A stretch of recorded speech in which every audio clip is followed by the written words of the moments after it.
together. Please put your hands together. Please put your hands together. Put your hands together for Mr. Deacon Gray. Let's give it up. Woo!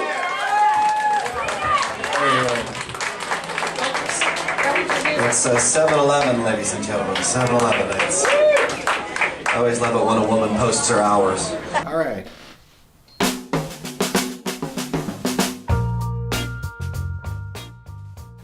I started doing stand-up comedy in 1986, so it was 29 years in March.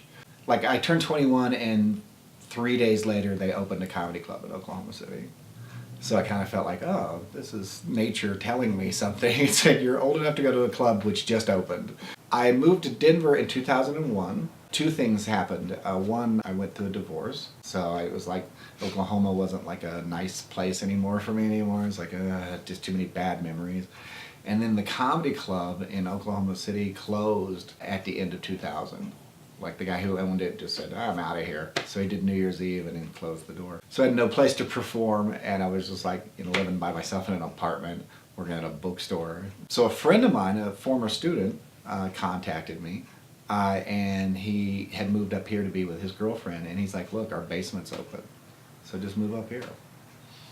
So he threw me a lifeline, and I'm forever in his debt for that. I moved up in 2001. In 2004, Comedy Works offered me the position of new talent coordinator. And so I've been doing it, it's over 11 years, going on 12 now. There have been, I think I'm the fifth or sixth one, but I've definitely done it the longest. And I thought, I'll do this for a couple of years. But it just turned out I had the right kind of combination of past experience, plus teacher training skills, plus a really nice level of patience that made me a good person for the job. I'm diplomatic with the comics, so I don't try to crush anybody. And so far, I've only made one person cry. One out of like thousands, and she was ready to cry already. So please don't. I had this fantasy about taking a topless picture, like a mermaid, my hair covering my boobs. And then the longer my hair grew, the lower my boobs got. And I couldn't catch up, so I got a haircut.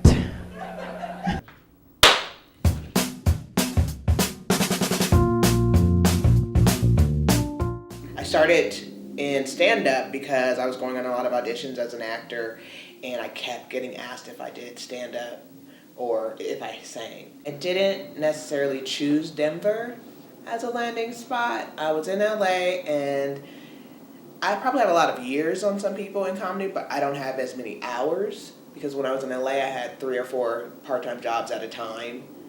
So I was mostly doing booked showcases once a month, twice a month. Then I went to Fresno, and I got more paid work in Fresno.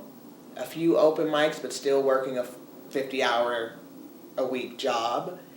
And then my boyfriend got a job in Denver. What I didn't understand about open mics is it's not just getting on the stage and working new jokes. It's meeting people. It's working your mic technique. It's watching other people succeed and watching other people bomb. Learning what to do and what not to do, and networking. Open mics are for networking. It's the work of it. It's not fun. It feels terrible. My writing process. I wish that my writing process were more planned out. I really do, but it is currently organic.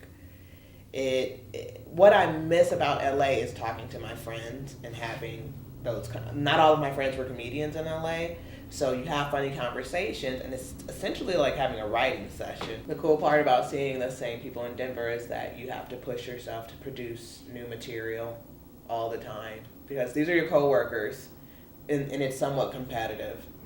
And we're watching each other, and we're helping each other by watching each other and keeping it competitive and saying, do better. So I can't let Corey Rhodes do better than me. So that made me read the third question, because I was intrigued now, because this chick is weird. And the third question was awesome. The third question was, if you could fill your birthday piñata with anything, what would you fill your birthday piñata with? And she wrote, kittens! 3 exclamation points. What? What? How long are they in there before you get a chance to break them out? How badly are you going to injure them breaking them out?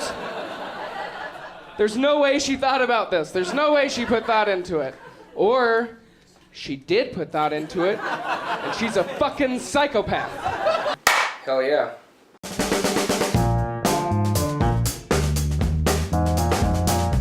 I've been doing stand-up for 8.5 years. I started by doing improv with one of my friends, and we did that for a short time, and then it just kind of died, and that's all I had ever done as far as comedy went. I'd always wanted to do it. And actually, the guy that I did improv with, we ended up being roommates, and he actually signed me up for Comedy Works for their new talent night. My roommate had been signing me up for like 6 weeks and was like, oh, you're going to be up at Comedy Works real soon, so yeah, you just have to come up with like 2 minutes of comedy. And I was like, what? He's like, yeah, so you just figure it out. And so that's how I really started. And then once I did it the first time, I was like, oh God, I have to do this forever. Like my aha moment was more not doing well. Because I did well like the first couple times that I did stand up, like too well. It went really smoothly, everything was fun, and then I did bad for like a couple years. And it was like, alright, this is more like it, this is what everybody keeps talking about. Because at first it was like, man, I'm gonna be famous. Like, no problem, I'm crushing everywhere I go. It was so easy. And then I think it was like my 4th time, I got booed. Like nobody actually gets booed. Like a real boo. Somebody booed me. I was like, oh God.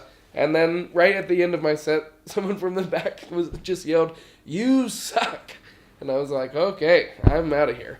So that was really bad. But then I was like, I can't do worse than that, right? I have to do better than that. I did like barely better than that for a while. And then it started to like click and I figured out how to be funny. Don't try to find my happiness from comedy.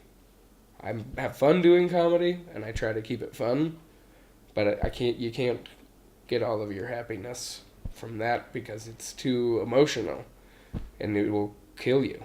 There's too many, it's so selfish and so personal that if you start to rely on it for your happiness, you're going to get let down constantly. I feel that for me at this point, I've reached all of my goals that I had set for myself as far as Denver goes. I've got on the list at Comedy Works, which is really cool, and that was pretty much the main big goal, and so getting on that was like top notch, and it's been a thrill to be able to do that. And I've got to do all the cool, like, pretty much everything that I've ever wanted to do as far as Denver goes. And it's weirdly not enough. I don't want to leave Denver. I just think it's the right time if you're ever going to. For me, personally, is right now. So that's why. I love it here. My family's here. There's a reason I haven't left in 32 years. It's the best. A lot of really cool people live here. There's just a great comedy scene. There's a great music scene. There's everything. I love Denver, so I would definitely make it back here. I don't have a timeline to do it, but I would assume that I'll end up here at some point.